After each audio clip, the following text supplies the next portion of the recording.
Hello friends, स्वागत है आप सभी का हमारे YouTube channel live life learn study पर। मैं अरुण आप लोगों को पढ़ा रहा हूं प्रोफेशनल बिजनेस कम्युनिकेशन, जिसका आज हमारा सेकंड लेक्चर है। फर्स्ट लेक्चर में मैंने आपको कम्युनिकेशन और बिजनेस कम्युनिकेशन दोनों का मीनिंग बहुत अच्छे से क्लियर कर दिया है। आज हम पढ़ेंगे उसकी फॉर्म्स, यानी बिजनेस कम्युनिकेशन की कितनी फॉर्म्स होती हैं, उसके बारे में आज हम डिटेल डिस्क्रिप्शन में पढ़ेंगे। सो देखिए, बिजनेस कम्युनिकेशन की फॉर्म्स कितने टाइप्स की होती हैं। बिजनेस कम्युनिकेशन की फॉर्म्स होती है टू टाइप्स की, वर्बल और नॉन वर्बल। अब देखिए, वर्बल कम्युनिकेशन में फर्दर टू टाइप्स है इसके, ओरल और रिटन। क्लियर है? तो सबसे पहले मैं आपको बताना चाहूंगा कि वर्बल कम्युनिकेशन का मतलब क्या होता है। देखिए, वर्बल कम्युनिकेशन टू स्टेप्स को इंक्लूड करता है, ओरल और रिटन, जिसमें हम मैसेजेस को ट्रांसफर करते हैं या तो बोलकर या तो लिखकर। तो देखिए, वर्बल मतलब क्या, यूज ऑफ साउंड्स या वर्ड्स। हम कह सकते हैं कि जब हम इन दोनों का यूज कर किसी भी मैसेजेस को सेंड करते हैं टू द रिसीवर, वो हमारा कहलाता है वर्बल कम्युनिकेशन।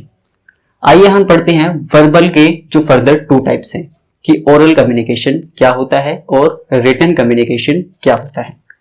तो देखिए, ओरल कम्युनिकेशन क्या होता है, मैंने इनको पैराग्राफ में ना लिखकर पॉइंट्स के अकॉर्डिंग लिखा है ताकि आप इसे इजीली और बहुत ही मेन पॉइंट्स यानी के पॉइंट्स अंडरस्टैंड कर इन्हें समझ सके। तो देखिए, ओरल कम्युनिकेशन के ये पॉइंट्स कैसे हैं। फर्स्टली है first basic form of communication, कि जो ओरल कम्युनिकेशन है वो आपकी फर्स्ट बेसिक कम्युनिकेशन है। Second point is that messages are transmitted in spoken form, कि ओरल कम्युनिकेशन में आप मैसेजेस को बोलकर ट्रांसमिट करते हो, बोलकर ट्रांसफर करते हो, शेयर करते हो टू द रिसीवर, यानी अपने सामने वाले पर्सन के साथ जब आप कम्युनिकेट करते हो तो उसकी फॉर्म क्या होती है, उसकी फॉर्म होती है जब आप किसी मैसेजेस को बोलकर उसके साथ शेयर करते हो।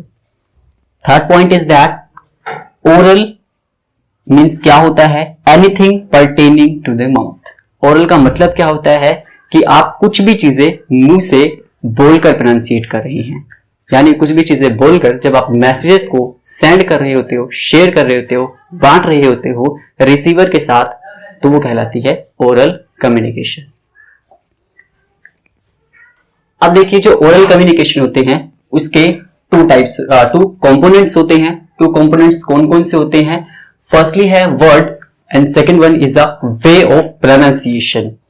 कि देखिए, सबसे पहले तो हम ओरल में अपने वर्ड्स का यूज करेंगे और सेकंड जो है वे ऑफ प्रोनाउंसिएशन, कि वर्ड्स का तो यूज करेंगे ही, लेकिन हमें यह भी ध्यान रखना है कि ओरल जब हम किसी से मैसेज यानी बोलकर शेयर कर रहे हैं तो हम उन वर्ड्स को किस तरीके से प्रोनाउंसिएट कर रहे हैं।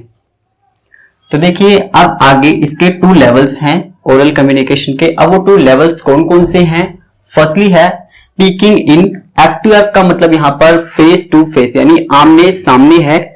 तो देखिए, टू लेवल्स यानी speaking in face to face, और इसका जो सेकंड लेवल है वो है कंप्यूटर वॉइस मेल, यानी यह हम कह सकते हैं हमारी टेलीफोनिक कम्युनिकेशन, कि मतलब इसमें हमारी दोनों पार्टियों का एक तरह से होना, आमने सामने होना या प्रेजेंस उनकी होना वेरी वेरी इंपॉर्टेंट है, बहुत ही ज्यादा नेसेसरी है।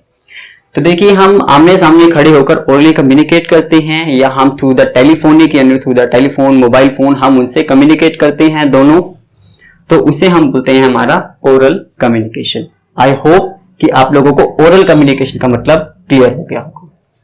नेक्स्ट जो है मैं आपको बताऊंगा रिटन कम्युनिकेशन। तो देखो, रिटन कम्युनिकेशन में क्या होता है। सबसे फर्स्ट पॉइंट है second basic form of communication. Second basic form of communication है, क्योंकि फर्स्ट फॉर्म क्या है आपकी ओरल कम्युनिकेशन और सेकेंड बेसिक फॉर्म आपकी क्या है, ये है हमारी रिटन कम्युनिकेशन। अब देखिए, इसका सेकेंड फॉर्म क्या है, इंफॉर्मेशन। ये जो मैंने इन्फो लिखा है, इंफॉर्मेशन की शॉर्ट फॉर्म लिखी है इन्फो इन रिटर्न फॉर्म। इसमें यानी रिटर्न फॉर्म ऑफ कम्युनिकेशन में हम जो मैसेज सेंड करते हैं वो हम रिटर्न फॉर्म यानी लिखकर मैसेजेस को ट्रांसमिट करते हैं to the receiver. Third point है कवर्स इलेक्ट्रॉनिक मीन्स। अब देखिए, हम पढ़ रहे हैं बिजनेस कम्युनिकेशन, तो बिजनेस कम्युनिकेशन क्या करती है, हम इसमें मैसेजेस को लिखकर भेज रहे हैं तो अब ये जो रिटर्न कम्युनिकेशन है, ये जब हम बिजनेस कम्युनिकेशन में अप्लाई करते हैं तो ये किस काम आती है हमारी रिटर्न कम्युनिकेशन?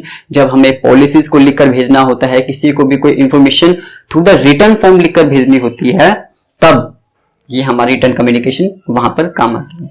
अब ये इलेक्ट्रॉनिक मीडिया को, यानी इलेक्ट्रॉनिक मीन्स ऑफ कवर, मतलब इलेक्ट्रॉनिक जो चीजें होती हैं उसके थ्रू कैसे कवर अप करती है, यानी जैसे हमें कोई फैक्स भेजना हुआ, कोई भी ईमेल भेजनी हुई, जो हम रिटर्न फॉर्म में ही भेज सकते हैं।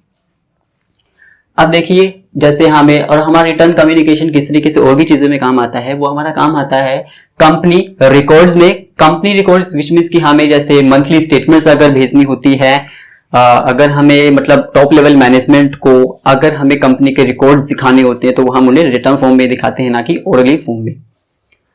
और देखिए नेक्स्ट है क्रेडिट कलेक्शन मैटर्स को। हमने किसी से क्रेडिट की कलेक्शन की, या कुछ भी चीजें हमारी मतलब इनसे रिलेटेड जो भी इश्यूज होते हैं, जो भी मैटर्स होते हैं, उन्हें हम रिटर्न फॉर्म में ही शो करते हैं।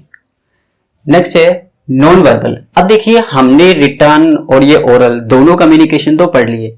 अब आते हैं हमारे पास और भी इससे एक्स्ट्रा चीजें जो हम करते हैं। हम रिटर्न फॉर्म में, ओरल फॉर्म में कर चुके हैं। अब ये आता है कि हमारे इससे अलग, कि जब हमारे पास स्टार्टिंग में हमारे पास ना तो रिटर्न होती थी, ना ही हमें बोलना आता था, हमारी लैंग्वेज भी कुछ नहीं होती थी। उस टाइम जो आदिवासियों की लैंग्वेज होती थी, that was the body language, कि वो अपने इशारों से अपनी बातों को शेयर करते थे, अपनी इंफॉर्मेशन को शेयर करते थे आपस में एक दूसरे से। वो इशारों में बातें करते थे, जिसे हमने हिंदी व्याकरण में भी पढ़ा है, सांकेतिक भाषा। अब कम्युनिकेशन में उसका क्या रोल है, तो आइए हम उसका मीनिंग समझते हैं कि नॉन वर्बल कम्युनिकेशन क्या होती है। वो first point is without words, कि इसमें हम वर्ड्स का यूज नहीं करते हैं। Second, two effective means. अब देखिए, इसको टू इफेक्टिव मीन्स है which is very very important, कि अगर हम इन्हें समझना चाहते हैं तो ये जो पॉइंट है इनमें बहुत ही इंपॉर्टेंट रोल प्ले करते हैं, जिससे इसका मीनिंग जो है बहुत अच्छे से क्लियर हो जाएगा। तो देखिए, सबसे पहला है ट्रैफिक लाइट्स। ट्रैफिक लाइट्स क्या है? अब देखिए, अब हमने जो ट्रैफिक लाइट्स है कि वो भी एक इंडिकेट कर रही होती है। जो हमारे रोड्स के साइड्स में ट्रैफिक लाइट्स होती हैं, जिसमें 3 लाइट्स होती हैं, रेड, ग्रीन और येलो, जो हमें इंडिकेट कर रही होती है, हमें बता रही होती है कि हमें ट्रैफिक रूल्स को किस तरीके से फॉलो करना है, एट द टाइम हमें क्या करना है, क्या नहीं करना है। नेक्स्ट है, जैसे अब जो रोड के साइड में होते हैं रोड पिक्टोग्राफ्स होते हैं, जो भी हमें कोई मैसेजेस को इंडिकेट कर रहे होते हैं, तो वो रिटर्न फॉर्म, विच मीन्स कि ऐसा नहीं होता कि वो हमें या तो बोलकर बता रहे हैं या हमें लिखकर, वो तो एक जस्ट लाइक अ सिंबल है एक तरह का। और देखिए सायरन बजते हैं, वो बोल तो नहीं रहा या लिख तो नहीं रहा, वो हमें क्या कर रहा है, एक सायरन साउंड दिखा रहा है हमें वो, ठीक है। तो और टेलीफोनिक जो रिंग होती है, वो भी हमारी नॉन वर्बल कम्युनिकेशन में, जो वो आदिवासी होते तरह तरह की आवाजें निकाल रहे होते थे, तो हमें बता रहे होते हैं कि वो किस तरह की इंफॉर्मेशन एक दूसरे से शेयर कर रहे होते हैं। अब देखिए second point, that is body language, इसे हम काइनेसिक्स भी कहते हैं। तो देखिए, बॉडी लैंग्वेज के थ्रू आप किस तरीके से अपनी इंफॉर्मेशन को शेयर करती हैं। देखिए, सबसे पहले जेस्चर्स की हमारे बॉडी लैंग्वेज किस तरह के होते हैं, अपने जेस्चर्स के थ्रू हम किस तरह इंफॉर्मेशन को शेयर करते हैं, वो हम इसे पढ़ेंगे। देखिए, शेकिंग हेड्स, शेकिंग मतलब अपनी गर्दन को हिलाना, लाइक दिस, नो, यस, जो हम इंडिकेट कर रहे होते हैं। नेक्स्ट है रेजिंग आईब्रोज, की अपनी आईब्रोज को रेज करना, ऊपर करना, yes we are asking something to you, right. And the next है थम्स अप एंड डाउन, कि थम्स को अप विच मीन्स गुड, और loser like this, we are indicating the messages from this. And next है clapping, clapping करके हम अपने excitement को बता रहे होते हैं कि yes we are so excited, we are so happy from your performance. Next है स्माइलिंग, स्माइलिंग देकर हम अपने अफेक्शन, अपने लव को शो कर रहे होते हैं। और शेकिंग हैंड्स, की अपने हैंड्स को हिलाकर, like we are indicating a message that bye, hello, hi, whatever it is. So these are the meanings of forms of communication, forms of business communication. So I hope you have cleared this meaning very well. You have understand the totally meaning of this.